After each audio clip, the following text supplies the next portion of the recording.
नमस्कार प्रिय दर्शकों, मैं यशराज तिवारी आप सभी का बहुत बहुत स्वागत करता हूं प्रोफेशनल एस्ट्रोलॉजी पर।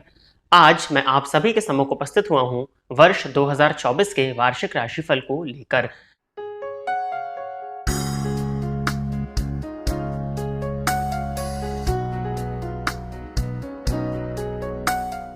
वार्षिक राशिफल 2024 की हमारी एक सीरीज चल रही है जिसमें हम मेष राशि से लेकर के मीन राशि पर्यंत प्रत्येक राशि एवं लग्नों के जातकों के लिए कैसा रहने वाला है उनका आने वाला वर्ष 2024, इस विषय में चर्चा करने को जा रहे हैं। इस वार्षिक राशिफल को आप अपनी चंद्र राशि या लग्न के आधार पर देख सकते हैं।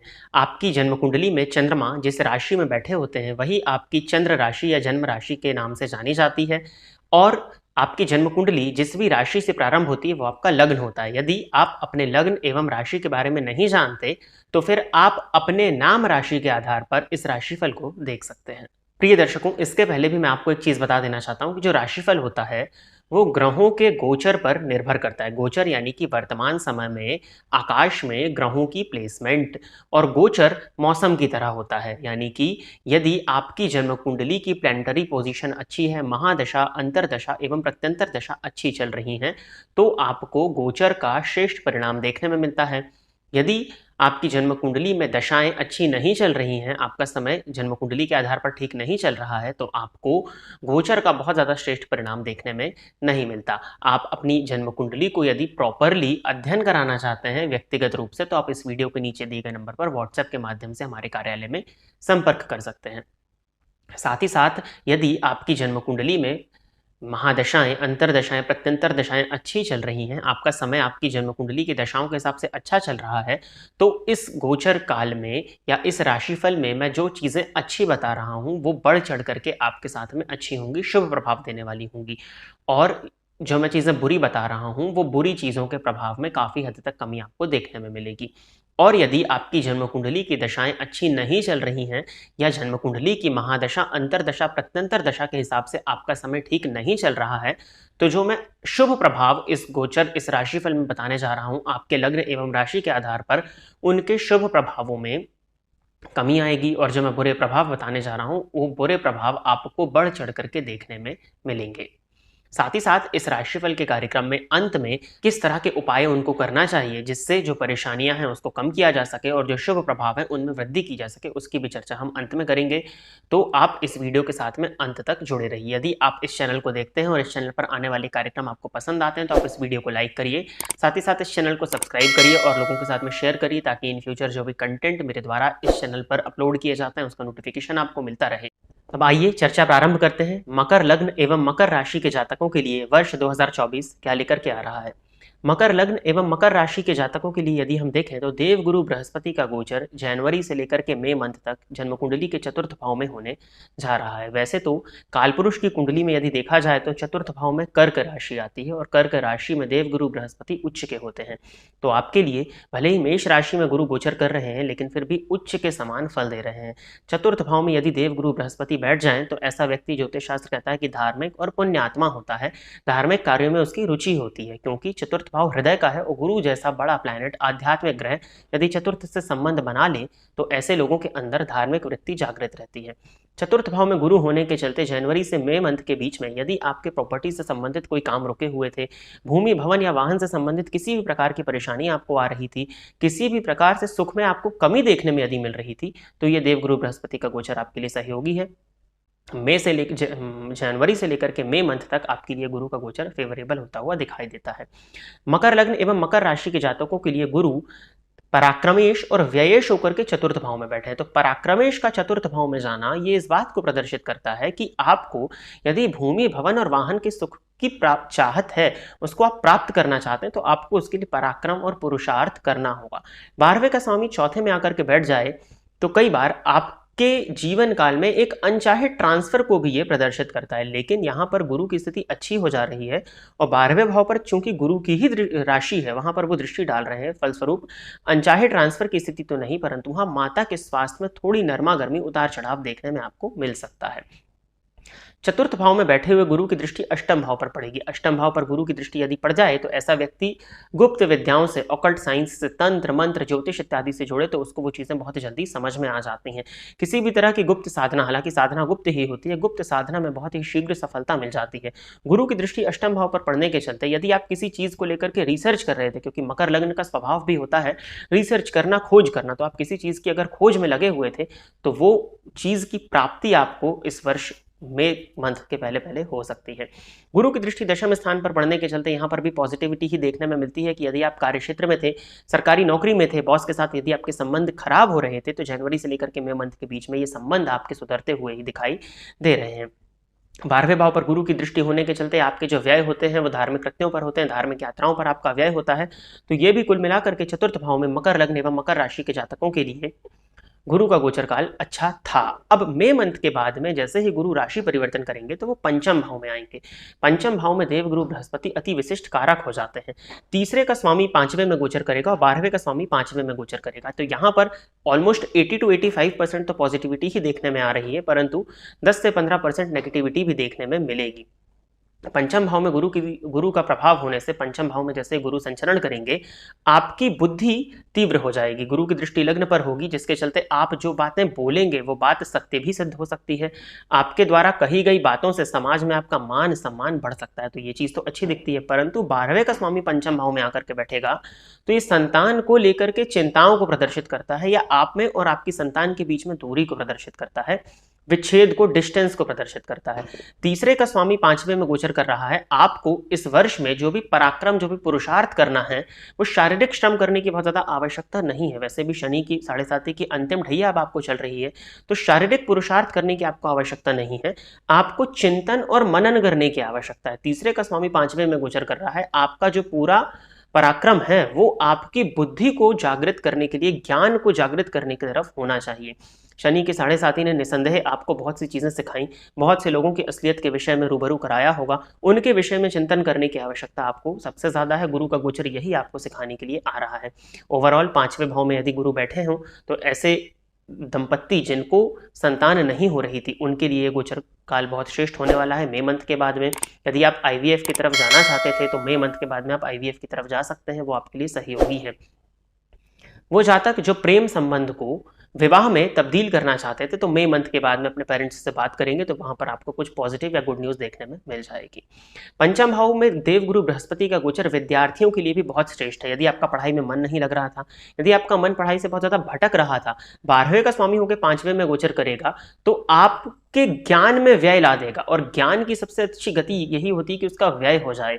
यदि ज्ञान का व्यय हो जाए तो वो बढ़ जाता है। तो ये विद्यार्थियों के लिए भी गुरु का गोचर काल बहुत अच्छा है। कंसंट्रेट करने में आपको हेल्प मिलेगी। कोई भी एग्जाम्स अगर आपके होते हैं, नॉर्मल लेवल के एग्जाम, उसमें आपको ये हेल्प कर देगा।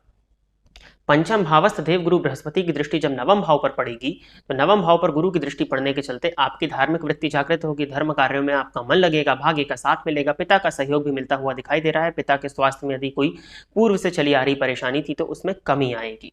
गुरु की दृष्टि लाभ भाव पर पड़ेगी। पंचम भावस्थ देव गुरु बृहस्पति जब लाभ भाव को देखेंगे तो वहां वृश्चिक राशि जो कि उनकी मित्र राशि है, जिसके चलते लाभ के एक से अधिक रास्ते आपको, मल्टीपल सोर्सेस ऑफ इनकम वर्ष 2024 में मई मंथ के बाद में मिल सकते हैं। ये भी आपके लिए अच्छा है। बड़े भाई बहनों के साथ में यदि संबंध खराब हो रहे थे उस संबंधों में सुधार आता हुआ दिखाई देता है, या वो जो मतभेद थे उनमें कमी आती हुई दिखाई दे रही है। बाकी गुरु की दृष्टि लग्न पर होगी तो आपके व्यक्तित्व को ज्ञानमयी बना देगी, आपकी पर्सनैलिटी को अट्रैक्टिव बना देगी। तो गुरु का गोचर मकर लग्न एवं मकर राशि के जातकों के लिए वर्ष पर्यंत पूरे 2024 में, चाहे वो चतुर्थ में हो या पंचम में हो, श्रेष्ठ ही होने जा रहा है। मई मंथ तक आपको जरूर पेट से संबंधित कुछ हद तक परेशानियां देखने में मिलेंगी। चतुर्थ भाव में गुरु हो तो व्यक्ति के चित्त को अशांत भी करते हैं। ये बात समझने का विषय है, इसमें कभी मैं इन फ्यूचर दूसरा वीडियो लेकर के आऊंगा तो उसमें मैं बताऊंगा। परंतु चतुर्थ का गुरु चित्त को अशांत भी करता है, तो ये मई मंथ तक हो सकता है, पर मई मंथ के बाद में आपको काफी हद तक मानसिक शांति भी महसूस होगी। अब मकर लग्न एवं मकर राशि के जातकों को वर्तमान समय में शनि की 7.5 की अंतिम ढैया भी चल रही है, और अगर आपकी जन्म कुंडली में चंद्रमा किसी भी तरह से पीड़ित है तो मानसिक अशांति अभी पूरे वर्ष रहने वाली है। इसके बाद में यदि हम देखें तो राहु और केतु आपकी जन्म कुंडली के तीसरे एवं केतु जन्म कुंडली के नवम भाव में गोचर करने वाले हैं। तीसरा भाव पराक्रम का होता है और साथ ही साथ 8वें से 8वां होने के चलते राहु का गोचर तीसरे भाव में अच्छा है, आपसे मेहनत जरूर कराता है, आपके पराक्रम में वृद्धि करता है, परंतु उस पराक्रम का सही मूल्यांकन आपको मिल जाता है। तीसरे भाव में राहु होने के चलते छोटे भाई बहनों के साथ में संबंध तो खराब होंगे, इसमें कहीं कोई डाउट नहीं है। तीसरे भावस्थ राहु की दृष्टि सप्तम भाव पर पड़ेगी, जिसके चलते जीवन साथी के साथ में मतभेद को भी ये शो कर रहा है, लेकिन जैसे ही गुरु राशि परिवर्तन करके पंचम भाव में आएंगे उन मतभेद में काफी हद तक कमी आपको देखने में मिलेगी। राहु की दृष्टि नवम भाव पर पड़ने के चलते पिता के स्वास्थ्य में परेशानी आती है, लेकिन जैसे ही गुरु राशि परिवर्तन कर लेंगे उस परेशानी में भी कमी आ जाएगी। आपको धर्म को लेकर के तर्क वितर्क कुतर्क करने से बचना चाहिए, ब्राह्मणों का, संतों का, पंडितों का अपमान करने से बचना चाहिए, वो आपके लिए श्रेष्ठ होगा। नहीं तो ये राहु और केतु का गोचर आपको परेशानियां देगा। नवम भाव में केतु का गोचर है, ये इस बात को प्रदर्शित करता है कि जो लोग आपके अधीनस्थ हैं, जो आपके नौकर चाकर हैं, जो कर्मचारी हैं, या वो लोग जिनको समाज में एक अच्छा दर्जा नहीं प्राप्त है, उनकी यदि आप सहायता करते हैं, उनकी सहायता से आपको लाभ मिलता हुआ दिखाई दे रहा है। राहु की दृष्टि लाभ भाव पर होने के चलते मई मंथ के बाद में गुरु की भी होगी, तो गुरु लाभ के कारक होकर लाभ भाव को देखेंगे, और राहु की दृष्टि लाभ भाव पर हो तो ये इनके इन प्रकार धनागमन के अच्छे योग मकर लग्न एवं मकर राशि के जातकों के लिए वर्ष 2024 में बनते हुए दिखाई दे रहे हैं। लाभ भाव पर राहु की दृष्टि पड़ने के चलते बड़े भाई बहनों के साथ में संबंधों में खटास उत्पन्न हो सकती है। हालांकि उस खटास को मई के बाद में गुरु मेंटेन तो करेंगे, लेकिन फिर भी आपको अपनी वाणी की कड़वाहट से बचना चाहिए, क्योंकि शनि का गोचर जन्म कुंडली के द्वितीय भाव में ऑलरेडी हो रहा है। केतु की दृष्टि लग्न पर होगी तो व्यक्ति अज्ञात भय से ग्रसित होता है, थोड़ा सा कंफ्यूजन उत्पन्न होते हैं, परंतु उसमें भी कोई बहुत ज्यादा चिंता की आवश्यकता नहीं है, क्योंकि मई के बाद में गुरु की दृष्टि भी लग्न पर जाएगी तो उन कंफ्यूजन पे काफी हद तक गुरु लगाम लगा देंगे। पंचम भाव पर गुरु की दृष्टि पड़ने के चलते प्रेम संबंध में यदि आप हैं तो वहां थोड़ा सा स्पेस दीजिए। यदि आप प्रेम संबंध में बहुत ज्यादा अपने पार्टनर को स्पेस नहीं देते हैं तो वहां पर आपको परेशानी देखने में मिलेगी। बाकी केतु का गोचर भी नवम भाव में ठीक है। धर्म कर्म से जुड़े रहिए, धार्मिक बातों को लेकर के या धर्म को लेकर के तर्क वितर्क या कुतर्क करने से आप बचेंगे तो ये गुरु का गोचर, राहु का गोचर आपके लिए श्रेष्ठ होगा। अब हम बात करते हैं शनि के गोचर काल की। तो वर्तमान समय में मकर लग्न एवं मकर राशि के जातकों को शनि की 7.5 की अंतिम ढैया चल रही है। ये उतरती हुई 7.5 के रूप में जानी जाती है। हालांकि किस फेज की 7.5 कितना कष्ट देगी ये जन्म कुंडली का सूक्ष्म अध्ययन करने पर पता चलता है, अष्टक वर्ग इत्यादि को देखना होता है। परंतु फिर भी आपकी जन्म कुंडली में धन भाव के स्वामी बने हुए शनि, जो कि लग्नेश भी हैं, धन भाव में ही संचरण कर रहे हैं, और शनि जिस स्थान में बैठते हैं उस भाव की वृद्धि करते हैं, एक पहला प्लस पॉइंट हुआ। और दूसरा, कोई भी ग्रह यदि अपनी ही राशि में बैठता है तो उस भाव के बल को वो बढ़ा देता है। तो शनि का द्वितीय भाव में होना, द्वितीय भाव से संबंधित जितनी भी भौतिक सुख सुविधाओं की चीजें हैं उसमें वृद्धि होगी। जैसे कि यदि आपकी कोई पैतृक संपत्ति थी जिसमें विवाद चला आ रहा था तो वो वर्ष 2024 में आपका क्लियर हो सकता है। धन को यदि आप संगठित करना चाहते हैं, इकट्ठा करके रखना चाहते हैं, अपने बैंक बैलेंस को बढ़ाना चाहते हैं तो आपको प्रयास करना चाहिए। जैसे गुरु भी राशि परिवर्तन करेंगे, शनि वहां बैठ करके पूरी तैयारी बना करके रखे हुए हैं, आपके पास में आपके बैंक अकाउंट में काफी अच्छा धन संचित होता हुआ दिखाई देता है।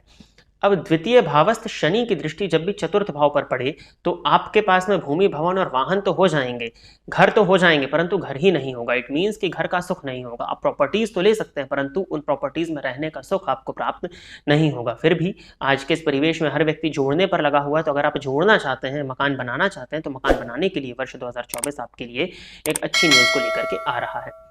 अष्टम भाव पर शनि की दृष्टि पड़ जाए तो आयु वृद्धि करती है। स्वास्थ्य से संबंधित परेशानियां कुछ हद तक, जैसे नसों में, जोड़ों में, हड्डियों में दर्द की समस्या आपको हो सकती है, परंतु उसमें कोई बहुत ज्यादा चिंता की आवश्यकता नहीं है। सूर्य का घर है वो, सूर्य के घर पे पड़ने के चलते जब जब गोचर काल में सूर्य पीड़ित होंगे तो आपको हड्डियों में, कमर में, मेनली कमर से निचले अंगों में दर्द की शिकायत महसूस हो सकती है। तो आपको, यदि आप बहुत ज़्यादा बैठे रहने का काम करते हैं तो आपको थोड़ी फिजिकल एक्टिविटी करनी चाहिए। बाकी शनि की दृष्टि भी लाभ भाव पर है तो लाभ थोड़ा विलंबित होगा, लेकिन गुरु और राहु की दृष्टि से लाभ भी पर्याप्त मात्रा में होता हुआ दिखाई पड़ता है। तो ओवरऑल अगर देखा जाए, हाँ, यदि आपकी जन्म कुंडली में चंद्रमा पीड़ित है तो शनि की 7.5 होने के चलते मानसिक अशांति आपको देखने में मिलेगी। ओवरऑल मकर लग्न एवं मकर राशि के जातकों के लिए वर्ष 2024 सभी मामलों में लगभग अच्छा ही दिखाई पड़ रहा है। सरकारी नौकरी के लिए यदि प्रयासरत थे तो कुछ मैं डेट्स आपको बताता हूं। मिड अगस्त से लेकर के मिड नवंबर तक का जो समय होगा वो आपके लिए सरकारी नौकरी में ज्वाइनिंग के लिए बेनिफिशियल है। लंबे समय से कॉम्पिटिटिव एग्जाम की यदि आप प्रिपरेशन कर रहे थे तो उसमें यदि आप सिलेक्शन लेना चाहते थे और आपका प्रयास बहुत अच्छा रहा है अभी तक, तो उसमें उस समय पर आपको नौकरी मिलने की संभावनाएं बन जाएंगी। किसी प्रमोशन के लिए यदि आप रुके हुए थे, आप चाहते थे कि आपका प्रमोशन हो जाए, बहुत लंबे समय से आपका प्रमोशन होल्ड पर था, तो प्रमोशन होने के योग भी इसी दौरान, जो मैंने आपको बताया, अगस्त से लेकर के नवंबर के बीच में बनते हैं। बाकी मकर लग्न एवं मकर राशि के वो जातक जिनका विवाह नहीं हो पा रहा था, उनको विवाह के लिए प्रयास इस वर्ष में करना चाहिए, स्पेशली मई मंथ के बाद में, जैसे ही गुरु पंचम भाव में आते हैं। पिता का सम्मान करिएगा। पिता का अपमान करने से जो राहु और केतु के गोचर हैं उसमें आपको जो पॉजिटिविटी मैंने बताई, उन पॉजिटिविटी में कमी आएगी और जो नकारात्मक प्रभाव है उनमें वृद्धि हो जाएगी। पिता का सम्मान करिए, पिता की सेहत का ध्यान रखिए। माता को यदि हार्ट से संबंधित परेशानी थी, उनके घुटनों में हड्डियों में दर्द की शिकायत थी, अर्थराइटिस की परेशानी थी, तो माता के स्वास्थ्य में परेशानी आ सकती है। ये परेशानियां बढ़ चढ़ करके देखने में आपको वर्ष 2024 में मिल सकती हैं। उपाय की यदि हम बात करें तो आपको शनि की 7.5 की अंतिम ढैया चल रही है, तो प्रथम उपाय तो आपके लिए होगा हनुमान जी की अत्यधिक आराधना। हनुमान चालीसा का नित्य 3 बार पाठ करिए। मंगलवार और शनिवार के दिन हनुमान जी के मंदिर में जाकर के दर्शन करिए, वहीं पर बैठ करके हनुमान चालीसा का पाठ करिए, हनुमान जी की 3 प्रदक्षिणा करिए। इससे शनि की 7.5 से संबंधित जो भी दुष्प्रभाव थे उनमें कमी आएगी। शनिवार के शनिवार प्रातःकाल पीपल वृक्ष की जड़ को सींचिए, साथ ही साथ सायंकाल वहां जाकर के तिल के तेल का अगर आप दिया जलाते हैं तो भी शनि की 7.5 से संबंधित जो भी परेशानियां थी उनमें आपको कमी देखने में मिल जाएगी। बहुत ज्यादा कुटुंबी जनों पर, अपनों पर विश्वास करने से बचिए। मेनली जो कुटुंब के लोग होते हैं उन पर अगर आप बहुत ज्यादा विश्वास करके उनको अगर आप अपना धन दे देते हैं तो वो धन डूबता हुआ ही दिखाई दे रहा है। तो कुल मिलाकर के इन सावधानियों को रखना है। बाकी 7.5 उतरती हुई है तो कोई बहुत ज्यादा चिंता की आवश्यकता नहीं है। इन उपायों को लेकर के आगे बढ़िए। संतान के साथ में यदि संबंध खराब होते हुए दिखाई आपको पड़े या संतान से दूरी होती हुई दिखाई दे, अब देखिए दूरी भी 2 तरह की होती है। यदि वो पॉजिटिव दूरी है तो इसमें कहीं कोई दिक्कत नहीं है, परंतु यदि आपको लगता है कि संतान के साथ में मतभेद कुछ ज्यादा ही हो रहे हैं, क्योंकि 12वें का स्वामी 5वें में गोचर करेगा मई मंथ के बाद में, तो उसके लिए आपको गुरुवार के गुरुवार किसी भी एक मंदिर में जाकर के दर्शन करना है या उस मंदिर की साफ सफाई करना है, या फिर आप गाय को हरा चारा भी गुरुवार के दिन दे सकते हैं। इससे भी इस परेशानी में काफी हद तक कमी आपको देखने में मिल जाएगी। तो प्रिय दर्शकों, ये था मकर लग्न एवं मकर राशि के जातकों के लिए वर्ष 2024 कैसे रहने वाला है उसका एक राशिफल। आशा करता हूं कि मकर लग्न एवं मकर राशि के जातक इस राशिफल के कार्यक्रम से संतुष्ट होंगे। यदि आप इस कार्यक्रम को देखते हैं और इस कार्यक्रम से आपका कुछ भी लाभ होता है तो आप इस वीडियो को लाइक करिए, साथ ही साथ इस चैनल को सब्सक्राइब करिए, ताकि इन फ्यूचर जो भी कंटेंट मेरे द्वारा इस चैनल पर अपलोड किया जाता है उसका नोटिफिकेशन आपको मिलता रहे। यदि इस राशिफल से आप संतुष्ट हैं तो आप इस राशिफल को ज़्यादा से ज़्यादा लोगों के साथ में शेयर करिए, ताकि आने वाला वर्ष कैसा होने वाला है ये उन्हें भी पता चले, कुछ उपाय करके उनके भी जीवन में कुछ खुशियां आ सकें और उसका माध्यम आप बने। आज के इस कार्यक्रम में बस इतना ही रखते हैं। नमस्कार।